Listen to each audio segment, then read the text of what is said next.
اگرچہ حضور نے فرمایا مردوں کی صف بہترین سب سے آگے والی ہے اور سب سے بری صف سب سے پیچھے ہے، کیونکہ اس کے پیچھے پھر عورتوں کی صف ہوتی تھی، اور عورتوں کے لیے سب سے اچھی صف سب سے پچھلی والی ہے اور سب سے بری سب سے آگے والی ہے۔ سب سے آگے والوں کے سامنے پھر مرد ہوتے تھے، ان کی پشت ہوتی تھی۔ تو اسی طریقے سے اگر غلطی کی ہے تو مرد جو ہے کہے گا سبحان اللہ، امام سے غلطی ہو گئی ہے، مرد کیا کہے گا؟ سبحان اللہ۔ عورت کیا کرے گی؟ اپنے ایک ہاتھ کے پشت پر اپنا ہاتھ مارے گی، اپنی آواز نہیں نکالنی، آواز کا پردہ، چھونے کا پردہ یہاں تک ہے کہ حضور نے کبھی کسی عورت سے ہاتھ نہیں ملایا، اور آپ جب بیعت بھی لیتے تھے تو بس زبانی الفاظ کہلوائے اور کہا ٹھیک ہے بیعت ہو گئی، یا ایک کپڑا پکڑا، اس کا ایک سرا اپنے ہاتھ میں دوسرا سرا اس خاتون کے ہاتھ میں، یا ایک تشت کے اندر پانی بھرا، اس میں ایک طرف اس نے انگلیاں ڈال لی اور ایک طرف حضور کی انگلیاں، لیکن مسافر لا اسافر النساء۔ ایک دفعہ ہوا بھی کہ بعض خواتین نے جب بیعت کی ہے تو پھر انہوں نے ہاتھ آگے بڑھایا مسافر کے لیے، حضور نے فرمایا انی لا اسافر النساء، میں عورتوں سے مسافرہ نہیں کرتا۔ اسلام میں پردے کتنے ہوئے؟ پہلا پردہ 4 دیواری، گھروں میں رہو، یہ پہلا پردہ ہے۔ جیسے ڈیفنس لائنز ہوتی ہے نا فوج کی، یہ فرسٹ ڈیفنس لائن، سیکنڈ ہے، تھرڈ ہے، پہلی کو عبور کر کے کوئی آ جائے تو سیکنڈ ہے، سیکنڈ سے گزرے تو پہلا پردہ 4 دیواری، اس میں محرم آئے گا۔ اب دیکھیے اسی پر ہماری تہذیب استوار ہوئی، اسی پر ہمارا آرکیٹیکچر بنا، گھر ایسے بنے کہ مردانہ علیحدہ زنانہ علیحدہ، چھوٹا آدمی ہے تب بھی بیٹھک علیحدہ، بیٹھک باہر سے کھلے گی اور پھر ڈیوڑی سے ہو کر پھر گھر کے اندر جائیں گے، مرد آئیں گے تو یہاں بیٹھیں گے، اندر نہیں جائیں گے، اندر تو صرف وہی جائیں گے جو محرم ہے، ابدی محرم۔ دوسرا پردہ ستر، گھر کے اندر جو محرم آ گئے ہیں ان کے سامنے چہرہ تو کھلے گا، باقی جسم کا کوئی حصہ بھائی بہن کا نہیں دیکھ سکتا، اور باپ بیٹی کا نہیں دیکھ سکتا، بیٹا ماں کا نہیں دیکھ سکتا، یہ ستر۔ عورت پوری کی پوری عورت ہے، عورت کہتی ہے چھپانے کی چیز کو، عورات النساء، عورتوں کی چھپی ہوئی چیزیں جن پر ظاہر نہیں ہوئی، لم یظہروا علی عورات النساء، ابھی تک ہم نے لفظ پڑھایا بھی۔ تیسرا پردہ ہے چہرے کا پردہ، یہ ہے غیر محرموں سے، اور جب کہ گھر سے باہر نکلنا ہو اس کے لیے سورہ احزاب میں نے کہا تھا گھر سے باہر کا پردہ، چہرے کا پردہ وہ غیر محرموں سے ہے، اور گھر سے باہر نکلے گی تو غیر محرم سامنے آئیں گے۔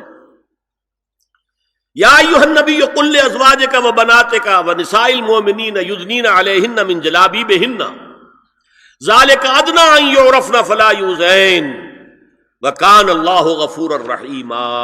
اے نبی صلی اللہ علیہ وسلم کہہ دیجئے اپنی بیٹیوں سے اور اپنی بیویوں سے اور مسلمانوں کی خواتین سے۔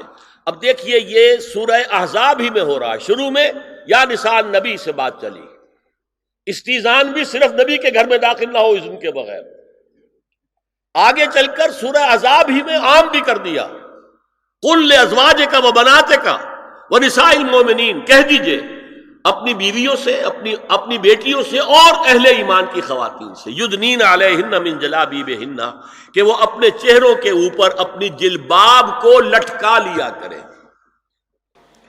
چہرہ چھپ جائے۔ اب اس کی تفسیر میں چاہتا ہوں کہ آپ کو جو مختلف مفسرین نے کی ہے وہ آپ کے سامنے میں رکھوں۔ حضرت عبداللہ ابن عباس نے اس آیت کی جو وضاحت فرمائی ہے اسے حافظ ابن کثیر نے اپنی تفسیر میں اس طرح نقل کیا ہے، اللہ نے مسلمان عورتوں کو حکم دیا ہے کہ جب وہ کسی کام کے لیے گھروں سے نکلیں تو اپنی چادروں کے پلو اوپر سے ڈال کر اپنا منہ چھپا لیں اور صرف ایک آنکھ کھلی رکھیں، دونوں آنکھیں بھی غلط ہیں۔ ہمارے ہاں برقع کیوں بنا تھا؟ دیکھیے چادر میں عورت لپٹی ہوگی، اس کا ہاتھ جو ہے اس چادر کو سنبھالنے میں آکوپائی ہو جائے گا۔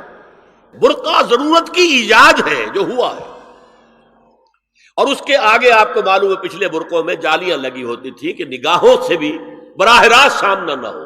اور یہ میں نے اپنی آنکھوں سے دیکھا.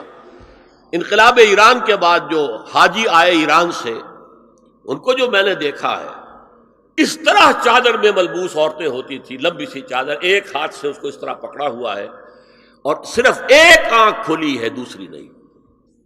میں نے شروع میں کہا تھا ہمارے نزدیک اسلام دین ہے، صرف مذہب نہیں. اسلام قرآن اور سنت دونوں پر مبنی ہے، صرف قرآن پر نہیں. اسی میں ایک اضافہ کیجئے اس بات کا کہ حضور نے کئی حضرات سے یہ کہا، کہیں وہ رشتہ کر رہے تھے، کہ آپ نے ایک نظر دیکھ لیا ہے. اب اگر یہ ایک نظر دیکھنا اس کی اتنی اہمیت ہے تو اس کا کیا مطلب ہے؟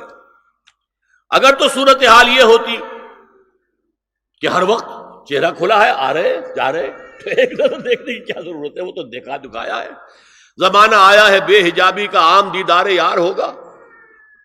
سکوت تھا پردہ دار جس کا، وہ راز اب آشکار ہوگا. تو ظاہر بات ہے وہاں پردہ ہو گیا تھا، تبھی تو تھا نا کہ ایک نظر دیکھ لو. آپ نے پوچھا ایک صحابی سے کہ رشتہ کہاں کیا؟ وہاں کیا ہے. تم نے ایک نظر دیکھ لیا ہے. اس خاندان کی آنکھوں میں کچھ نقص ہوتا ہے، دیکھ لو. بس ایک نظر دیکھنا ہے، اس کی اجازت. تو یہ اجازت ہونا اس کا خود ثبوت ہے کہ عام حالات میں عورت جو ہے وہ دکھائی نہیں دیتی تھی، بلکہ وہ پردے میں رہتی تھی. مسلمان جدید تعلیم یافتہ دانشوروں کی منافقت، وہ کہتے ہیں یہ پردہ وردہ سب مولویوں کی ایجاد ہے. کبھی کہہ دیتے ہیں یہ تو ہندوستان میں راجپوتوں کا پردہ ہوتا تھا تو مسلمانوں نے یہاں یہ پردہ ایجاد کر لیا. میں نے دیکھا ہے عرب کی بدو خواتین کو مکے سے مدینے جاتے ہوئے نظر آتی ہیں. ایک خاتون اونٹ کی پوری قطار لے کر جا رہی ہے، ہاتھ میں لاٹھی ہے، پورا مکمل پردہ، چہرہ چھپا ہوا، آنکھوں کے اوپر بھی کوئی انہوں نے وہ حجاب سا بنایا ہوتا ہے، خاص چھجا سا، اور ہاتھوں میں دستانے، پاؤں میں جرابے. یہ کون سے راجپوتوں کا پردہ سعودی وہ عرب کی جو ہے ریگستانوں میں پہنچ گیا. بدو جب آتے ہیں اپنی عورتوں کو اسی حال میں لے کر آتے ہیں، اور ان کا یہ ہے کہ وہ احرام کا معاملہ بھی یہ ہے کہ یہاں چھجا بنا کر آگے چادر لٹکا لیتے ہیں، صرف چہرے سے مس نہ کرے بس. اور وہ پھر اپنی خواتین کو جب طواف کراتے ہیں تو ان کے گرد گھیرا ڈال لیتے ہیں، ہاتھ سے ہاتھ پکڑ کر، تاکہ کسی اور کے ساتھ ان کا نہ کندھا لگے اور نہ کوئی اور جسم کا حصہ بس. یہ پردہ وہاں کہاں سے آ گیا؟ سر سید کا واقعہ تو میں آپ کو بتا چکا ہوں.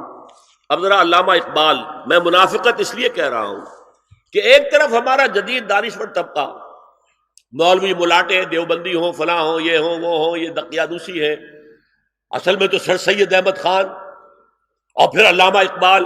علامہ اقبال کا حال کیا ہے وہ سن لیجئے آپ. انگریز سرکار لارڈ ولنگٹن کے زمانے میں علامہ اقبال کو اپنا گورنر بنا کر جنوبی افریقہ بھیجنا چاہتے تھی. من جملہ دیگر شرائط کے ایک شرط یہ بھی تھی کہ تمام سرکاری تقریبات میں بیگم اقبال ان کے ہمراہ ہوں گی.